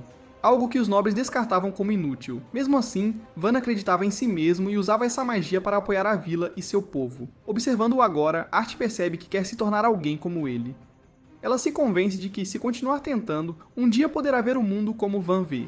Na manhã seguinte, Van reúne todos os aldeões para uma reunião. Ele anuncia que precisam construir seções de rampa adicionais para apoiar o crescimento futuro da vila. Ele também acrescenta que, como o dia seguinte será folga, eles farão um grande churrasco naquela noite. A notícia anima a todos e os aldeões imediatamente voltam ao trabalho com energia renovada. Nesse momento, Art se aproxima de Van e pergunta se pode observá-lo enquanto ele trabalha. Van concorda, dando a ela a chance de aprender observando-o. Ao mesmo tempo, nas profundezas da floresta, Orto e os outros aventureiros fogem de algo poderoso e perigoso, sinalizando que outra grande ameaça se aproxima. Enquanto isso, na vila, ninguém fazia ideia do que acontecia lá fora. Estavam ocupados demais admirando as enormes fortificações que Van havia terminado em menos de 2 semanas. As muralhas eram altas e sólidas, irradiavam força, e todos ficaram honestamente impressionados com a rapidez com que ele conseguiu. Panamera se aproximou, visivelmente chocada, e admitiu que sempre acreditou no potencial de Van, mas nunca o imaginou realizando algo nessa escala. Enquanto ela se aproximava, seu lendário melão balançou levemente, fazendo Van lançar-lhe um olhar rápido e surpreso. Não querendo se demorar no assunto, ele rapidamente mudou de assunto, dizendo que precisava supervisionar a construção de novas casas, já que mais colonos estavam a caminho. Comerciantes, aventureiros e viajantes logo chegariam em massa, e ele queria ter certeza de que teriam moradias adequadas. Panamera confessou que sentia um pouco de inveja. Desde jovem, ela sonhava em possuir um pedaço de terra que pudesse realmente chamar de seu. Ver Van gerenciar tudo com tanta confiança acendeu algo nela. Ela não queria apenas moedas de sua próxima missão. Ela queria conquistar um pedaço de terra que pudesse comandar. Ela jurou silenciosamente que na próxima grande batalha lutaria mais, não apenas por glória ou ouro, mas para garantir sua própria posse. Enquanto seus olhos vagavam, eles se fixaram nas enormes armas de cerco montadas ao longo das muralhas. Curiosa, ela perguntou a Van o que eram. Ele explicou que eram balistas, armas gigantes de longo alcance destinadas a explodir inimigos antes que chegassem perto da vila. Para provar sua força, Van sinalizou para Khamsin disparar uma. O projétil foi lançado com força explosiva, avançando com milhares de newtons por trás, e Panamera ficou completamente chocada. Ela nunca imaginou que algo que Van havia projetado pudesse atingir com tanta força, mas o que a chocou ainda mais foi descobrir que ele já havia construído mais de 100 delas. Instantaneamente, ela perguntou quanto ele cobraria por apenas uma, claramente interessada em ter uma para si. Mas Van simplesmente balançou a cabeça. Elas não estavam à venda, e só isso a pegou de surpresa novamente. Ainda assim, ela não desistiu, então ofereceu trocar um favor por uma, qualquer coisa que ele pudesse pedir no futuro. Van concordou, dizendo que cobraria o favor quando chegasse a hora, e uma emoção de antecipação a percorreu. Ela sabia que as balistas eram volumosas e precisariam de um carrinho só para movê-las, mas com os parafusos forjados em ferro, ela imaginou que sempre poderia forjar mais deles sozinha depois. Nesse instante, Khamsin se aproximou e casualmente sugeriu que Panamera pegasse um ou dois dos parafusos forjados sob medida de Van, alegando que não eram munição comum. Para provar, ele puxou uma espada que Van havia feito e, sem aviso, cortou a lâmina sobressalente de Panamera como se fosse de papel. Seus olhos se arregalaram em descrença e ela imediatamente se virou para Van, perguntando que tipo de metal poderia fazer aquilo. Van explicou calmamente que era apenas ferro comum, mas afiado e endurecido de uma forma que poderia até perfurar armaduras de lagarto de escamas grossas. Panamera ficou sem palavras e, sem perder um segundo, perguntou se poderia levar alguns daqueles parafusos junto com a balista. Van deu a ela o sinal verde, permitindo que ela tivesse tanto a arma de cerco quanto a munição aprimorada. Foi então que Van se virou e avistou Orto e seu esquadrão saindo da linha de árvores em disparada, com um enorme dragão da floresta furioso logo atrás deles. Orto gritou para Van e os outros, mandando-os recuar e avisar os aldeões. Ele explicou que planejavam servir de isca para dar tempo suficiente aos outros para se prepararem. O sangue de Van gelou. Deixá-los para trás agora significaria enviá-los para a morte. Ele se sentiu dividido. Talvez devessem ficar e lutar, mas a ideia de colocar toda a vila em perigo o deteve. Panamera se adiantou, calma e inabalável. Ela disse a Van para não se preocupar e afirmou categoricamente que ficaria para ajudar a derrubar o dragão. Então ela se virou e deu ordens para todos recuarem para trás das muralhas e ficarem abrigados. Ela também gritou de volta para o grupo de Orto, avisando que usariam a balista para lançar um contra-ataque de longo alcance. Van se aproximou de Art e pediu desculpas discretamente por deixá-la ver algo tão aterrorizante, mas rapidamente acrescentou que ela não precisava ter medo. A balista aprimorada estava pronta para atirar, e Panamera estaria liderando o ataque. Depois disso, ele pediu a Tilly para levar Art em segurança para trás das muralhas e disse a ela para convocar Dee e os outros lutadores para reforço. Então, quando o dragão finalmente entrou no alcance, a primeira salva foi lançada. Parafusos e flechas rasgaram o céu, mas nenhum sequer acertou. O dragão se esquivava de cada tiro, desviando sem esforço, fazendo o coração de Van despencar, seu armamento mais forte nem o arranhava, e agora ele estava seriamente começando a questionar se conseguiriam sobreviver a essa batalha. Então, com um clarão ofuscante e uma onda de calor bruto, Panamera liberou sua magia de fogo. Um enorme dardo de chamas disparou de sua mão, arremessando-se direto no dragão da floresta como uma lança de morte flamejante. O feitiço o atingiu com força, o fogo rasgando suas escamas blindadas e acertando um golpe sério. Todos ficaram paralisados, de olhos arregalados. Ninguém esperava que Panamera tivesse esse tipo de poder de fogo elemental com tamanha precisão mortal. Mas mesmo com aquele golpe brutal, o maldito dragão ainda estava de pé. O dardo de fogo havia acertado em cheio, queimado bem suas escamas, mas a fera não caiu. Em vez disso, ele bateu as asas queimadas e veio atacando pelo ar novamente. Van não perdeu um segundo. Ele gritou por uma salva completa e os soldados dispararam todas as balistas que tinham. Vários parafusos grossos rasgaram o céu, e finalmente, alguns conseguiram perfurar as asas do dragão. Van percebeu e soube que tinham uma chance. Se as asas estivessem danificadas, ele poderia não ficar no ar por muito tempo. Ele deu a ordem para outra barragem. Os soldados atiraram novamente, mas desta vez, o dragão estava pronto. Ele se moveu no ar, desviando de cada parafuso como se pudesse ler o caminho de cada um antes de sair do lançador. Então nenhum único tiro de Van acertou. Van ficou atordoado. Ele não esperava que uma fera tão enorme fosse tão inteligente e rápida.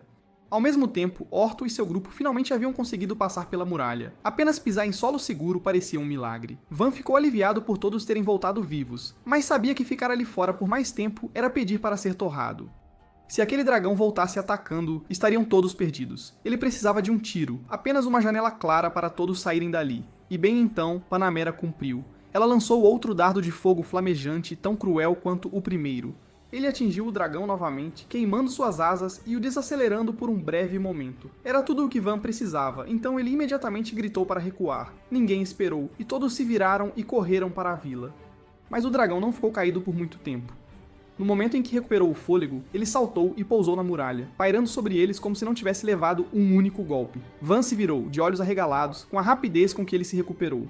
Depois de levar tanto fogo, deveria ter sido destruído, mas parecia que ele apenas sacudiu a poeira. Então, do nada, Esparta se aproximou como se fosse um dia qualquer. Calmo como sempre, ele levantou a mão e lançou um feitiço de terra. Enormes pedaços de rocha caíram, prendendo o dragão no lugar. Ele se virou para Van, ainda calmo como sempre, e disse que isso deveria dar tempo suficiente para chegarem ao portão da vila. Os outros correram em direção à vila o mais rápido que suas pernas podiam levá-los. Mas Van sabia que mesmo com a ajuda de Esparta, ainda não era o suficiente. O dragão estava vindo rápido, e a menos que o atrasassem novamente, estaria em cima deles em pouco tempo. Então, o idiota do Van se virou nos portões da vila e foi direto para Panamera, e disse a ela que era hora de cobrar aquele favor. Ele expôs seu plano claramente. Assim que o dragão da floresta se aproximasse, ela o atingiria com um dardo de fogo para mantê-lo imobilizado o tempo suficiente para as balistas darem um tiro certeiro e acabar com isso de vez. Panamera estava totalmente dentro, mas quando o dragão finalmente alcançou a borda da vila, as balistas ainda não estavam prontas. Os parafusos ainda não haviam sido totalmente carregados e eles precisavam de apenas mais um pouco de tempo. Nesse instante, Dee e sua equipe avançaram para o campo aberto, armas em punho, com equipamentos personalizados de alta qualidade que Van havia forjado para eles. A missão deles era simples, ganhar mais alguns segundos, e eles não hesitaram. Enfrentaram a fera, sabendo muito bem que não poderiam vencê-la. O dragão os dominou em pouco tempo, mas sua corajosa resistência o atrasou o suficiente. Eles recuaram para a vila, mal inteiros, mas haviam cumprido sua parte. Van não perdeu um segundo e deu o sinal, e Panamera instantaneamente lançou seu dardo de fogo, atingindo o dragão em cheio e o imobilizando exatamente como planejado. E nesse mesmo instante, as balistas terminaram de carregar, então os soldados atiraram, e os enormes parafusos atingiram em cheio, rasgando o dragão e causando danos devastadores. Dee se aproximou cautelosamente para verificar se a coisa finalmente havia caído. Parecia sem vida até que um de seus olhos se abriu de repente. Dee não hesitou e reagiu rápido. Ergueu sua espada e, com um golpe limpo, arrancou a cabeça do dragão. E assim acabou. Gritos de alegria irromperam pela vila. Soldados e aldeões gritavam em vitória, o peso do medo finalmente se dissipando. Art correu até Van, perguntando se ele estava bem. Van assentiu e disse que estava bem. Então Panamera se aproximou e deu crédito a Van por ter bolado um plano tão astuto no último segundo. Ela admitiu algo também, que esta vila, essas pessoas, não eram normais. Nenhuma vila comum resistiria a um dragão da floresta, muito menos o venceria. A maioria teria sido reduzida a cinzas sem sequer ter chance de lutar. Deixando isso de lado, ela disse a Van que precisavam realizar uma cerimônia adequada de caçador de dragões para Dee e os outros. Foram eles que deram os golpes mais fortes e Dee foi quem finalizou. Pela tradição, quem desfere o golpe final ganha o título de caçador de dragões. Van não discutiu e concordou completamente. Em pouco tempo, os aldeões se reuniram na praça aberta para a cerimônia. Todos saíram para honrar aqueles que arriscaram tudo para protegê-los. Gritos de alegria encheram o ar enquanto Panamera se adiantava e começava a reconhecer cada lutador um por um. Ela elogiou a coragem, a garra e a persistência deles, mesmo quando a situação parecia sem saída. No final, chamou Van à frente e declarou sem rodeios que se não fosse por sua mente brilhante e estratégia astuta, ninguém ali estaria de pé. A multidão explodiu em aplausos, gritando o nome dele em festa. Enquanto Panamera via Van Ali, não pôde deixar de pensar em sua própria trajetória, que começou lá atrás, quando era apenas uma cavaleira de patente baixa. Ela nasceu numa família orgulhosa de cavaleiros reais da capital, com gerações de serviço leal. Assim que sua poderosa magia elemental se manifestou, o condado a tirou do treinamento militar. A partir dali, seu caminho foi brutal, disciplina rigorosa, treinos intensos, expectativas incessantes, mas ela superou tudo, e aos 16 anos já havia conquistado o título de comandante de esquadrão. Ela liderou suas tropas em inúmeras batalhas, colecionando vitória após vitória. Seu nome ganhou peso, e a cada sucesso seu status subia. Eventualmente recebeu o título de nobre e, após 6 anos de serviço impecável, estava entre os poucos elevados ao título de viscondessa, reconhecida pessoalmente pelo rei. Em certo momento, ela teve uma reunião formal com o Lorde de Ferdinando. Ele mencionou planos de casar sua filha mais nova, Art, com um lorde qualquer da fronteira. Esse foi o primeiro elo de Panamera com o futuro de Art. Sinceramente, ela estava preocupada. A ideia de Art acabar com um homem fraco ou sem noção não a agradava nem um pouco. Ela não queria que a garota vivesse uma vida miserável, mas tudo mudou depois que ela conheceu Van. Suas dúvidas desapareceram, e ficou claro o quanto Art havia amadurecido sob a influência dele. Não mais tímida e passiva, ela começou a se posicionar, a expressar-se, mostrando uma força silenciosa que nunca tivera antes. E Panamera sabia exatamente de onde vinha aquela mudança. Van não era como os outros nobres com quem ela lidava, ele era de outro nível. Com esses pensamentos em mente, Panamera se virou para encarar a multidão. Então, na frente de todos e com toda a autoridade de viscondessa do nobre império, ela fez uma declaração ousada. Anunciou que formaria uma aliança igualitária com Van. As palavras pegaram Van totalmente desprevenido. Ele não esperava por essa, mas assim que o choque passou, entendeu o peso da situação. Com o pai o tendo deserdado e seus laços com a nobreza quase desfeitos, essa era uma oportunidade que talvez nunca mais surgisse. Ele não demorou a decidir e, com um aceno firme, aceitou a aliança. Assim, o pacto entre Van e a viscondessa Panamera foi selado.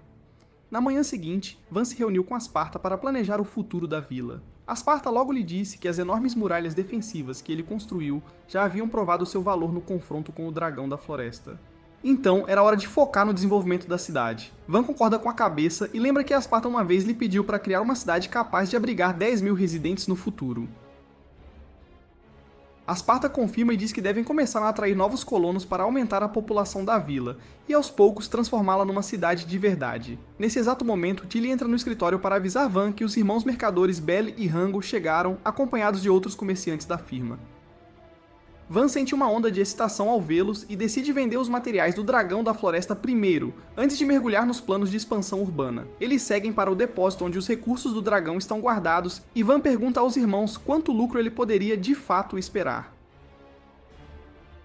Eles explicam que um dragão da floresta maduro é raríssimo e muito valorizado. Além disso, suas escamas, garras e olhos estão em perfeito estado. Eles acrescentam que, mesmo precificando com cautela, ele poderia garantir 100 moedas de platina, o que o tornaria um milionário, até mesmo no mundo real.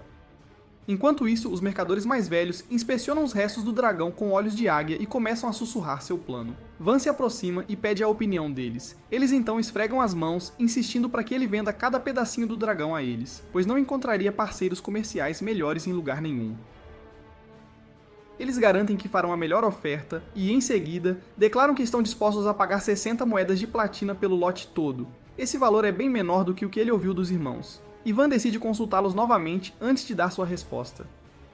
Os mercadores veteranos ficam inquietos, pois os irmãos ainda são inexperientes e podem estragar tudo. Então, eles puxam os irmãos para o lado, dizendo para cooperarem, já que são da mesma empresa, e que deveriam espremer o máximo de lucro possível desse jovem ingênuo. Os irmãos protestam, dizendo que deveriam dar um preço justo, como comerciantes honestos, mas os mercadores experientes os repreendem, mandando-os pegar essa retidão, dobrar e enfiar onde o sol não bate. Eles têm certeza de que nenhum concorrente virá até ali, e que Van, no fim das contas, terá que aceitar o preço que eles ditarem. Van ouve tudo claramente e está pronto para confrontar os mercadores mais velhos. Mas os irmãos falam antes. Eles anunciam com coragem que farão negócios justos e transparentes com todos, pois acreditam que isso os recompensará muito mais a longo prazo. Estão convencidos de que ser honesto com Van é a jogada mais inteligente. Os mercadores mais velhos não levam essa postura a sério e atacam os novatos, lançando insultos e ameaçando expulsá-los da respeitada Câmara de Comércio Alegre por não priorizarem o lucro da empresa. Os dois canalhas gananciosos saem furiosos. Van se vira para os irmãos e pergunta se eles realmente serão expulsos. Eles admitem que é provável, já que os executivos devem favorecer os veteranos em vez de novatos como eles, e que perder a filiação custaria muito a reputação deles. Van propõe que eles estabeleçam sua própria empresa comercial, e ambos quase engasgam ao ouvir a ideia. Eles explicam que lançar uma empresa está longe de ser simples e exige superar 3 grandes obstáculos. Primeiro, pagar a taxa de registro da guilda de mercadores, depois, garantir uma loja em nome deles. Essas partes são gerenciáveis, mas o requisito final é obter o apoio de um nobre com título oficial. Van conhece apenas um nobre titulado que poderia ajudá-lo, então ele imediatamente aborda Panamera com o pedido. Ela concorda em patrocinar os irmãos sem hesitação. Van a insta a reconsiderar, pois isso poderia gerar conflito com a Câmara de Comércio Alegre, que opera sob patrocínio real. Panamera responde que uma empresa tão grande dificilmente perderia tempo se preocupando com uma nobre menor apoiando um pequeno negócio de 2 homens. Além disso, ela quer tomar ações que melhorem sua imagem pública. Com essa situação, ela quer que as pessoas saibam como ela apoiou 2 mercadores de princípios e os ajudou a abrir o próprio negócio. Van rapidamente acrescenta que, se ela deseja reconhecimento, poderia reivindicar o crédito por derrotar o dragão, o que também impediria sua família de descobrir a verdade. Panamera responde que matar um dragão não é pouca coisa, e as autoridades investigariam para confirmar a história. Esse escrutínio levaria inevitavelmente a Van e Dee, então não há como impedir sua família de saber que foi ele quem derrubou o dragão. Essa percepção esmaga o otimismo de Van, que se preocupa que seus parentes o convoquem de volta e deem este território a outra pessoa. Panamera então explica que a única solução real é ele garantir um título de nobreza próprio.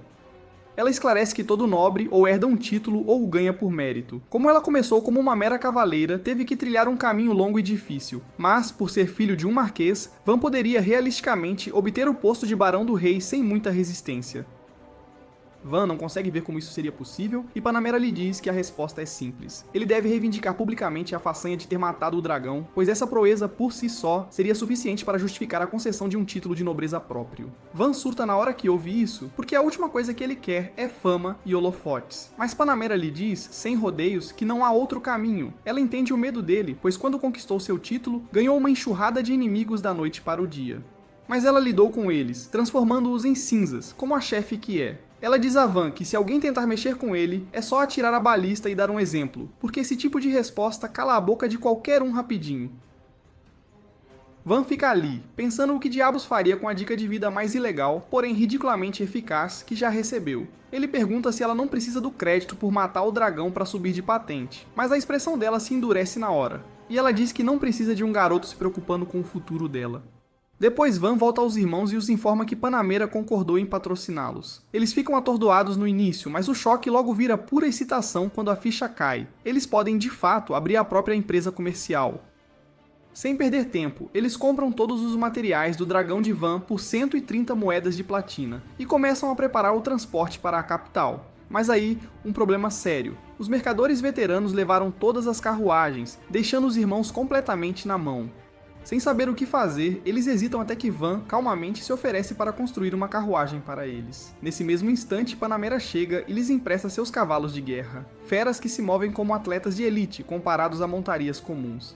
Enquanto isso, os dois idiotas gananciosos seguem à frente, indo sozinhos e convencidos de que os irmãos logo rastejarão de volta implorando, já que não tem como mover a carga. Então, do nada, Panamera passa por eles em alta velocidade com a carruagem recém-construída. Os mercadores congelam por um segundo, tentando processar o que viram, e a ficha finalmente cai. Os irmãos estão prestes a lançar a própria empresa sob a proteção dela. Pouco depois, Panamera chega à capital real e se apresenta ao rei Dino, que sorri ao vê-la e pergunta casualmente se ela veio em busca de mais uma promoção. Panamera responde que está ali para solicitar um título de nobreza para um amigo, o que imediatamente desperta o interesse do rei. Ele pergunta por que o amigo está ausente, e Panamera explica que ele está numa vila remota, protegendo-a. Então ele não pode aparecer pessoalmente, mas suas realizações são notáveis e marcam apenas o início de sua ascensão. O rei fica curioso ao ouvi-la falar tão bem dele e pede detalhes sobre sua identidade e feitos. Panamera responde que o homem a quem se refere é Van, o filho mais novo do Marquês Halperfortio e o responsável por derrubar um dragão da floresta. A corte real inteira explode em sussurros e burburinhos no segundo em que ouvem isso, e o rei não perde tempo perguntando se o garoto é algum tipo de mago elemental de alto nível. Panamera explica calmamente que Van, na verdade, usa magia de produção e tem apenas 8 anos. Ela então se dedica a elogiar Van, descrevendo como ele chegou à vila e a encontrou sob cerco, e como expulsou os bandidos com apenas um pequeno grupo de cavaleiros e aventureiros o apoiando. Ela também relata como ele usou sua magia de produção para reconstruir o assentamento em ruínas, transformando-o numa fortaleza completa antes de enfrentar um dragão da floresta e derrubá-lo sozinho. O rei acha essa história ainda mais difícil de engolir, mas Panamera apresenta uma presa do dragão da floresta como prova sólida. Ela então convida o rei Dino a visitar pessoalmente o domínio de Van, confiante de que, ao ver com os próprios olhos, ele não terá escolha a não ser elevar Van ainda mais e conceder-lhe terras adicionais para governar. O rei fica intrigado com a proposta e, por fim, concede a Van o título de barão. Panamera então faz o anúncio publicamente para agitar a multidão e gerar burburinho sobre as conquistas de Van, curiosa para ver como os efeitos se desenrolarão. De volta ao assentamento, Van redesenha as casas e constrói várias novas para dar um ar mais estabelecido ao lugar. Ele também ergue 2 estruturas imponentes fora do perímetro, servindo como símbolo de uma civilização em crescimento e como torres de vigia para monitorar qualquer perigo que se aproxime.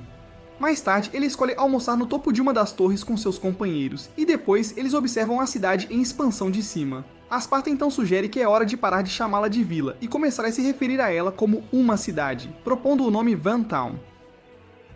Van fica irritado, pois não tem interesse em transformar seu nome em um rótulo, mas todos os outros parecem adorar a ideia. Eles então desfrutam de um bolo assado por Tilly, feito com os ingredientes agora estocados na loja aberta pelos irmãos.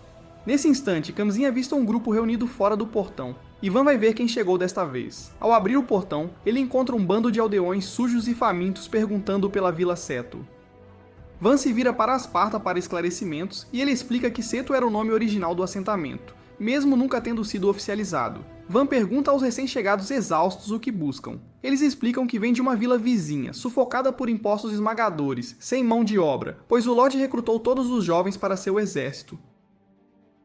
Van percebe que eles são do condado de Ferdinando, com quem ele tem relações tensas. Isso o faz hesitar em aceitá-los como refugiados, mas ele não consegue virar as costas para pessoas em uma condição tão desesperadora.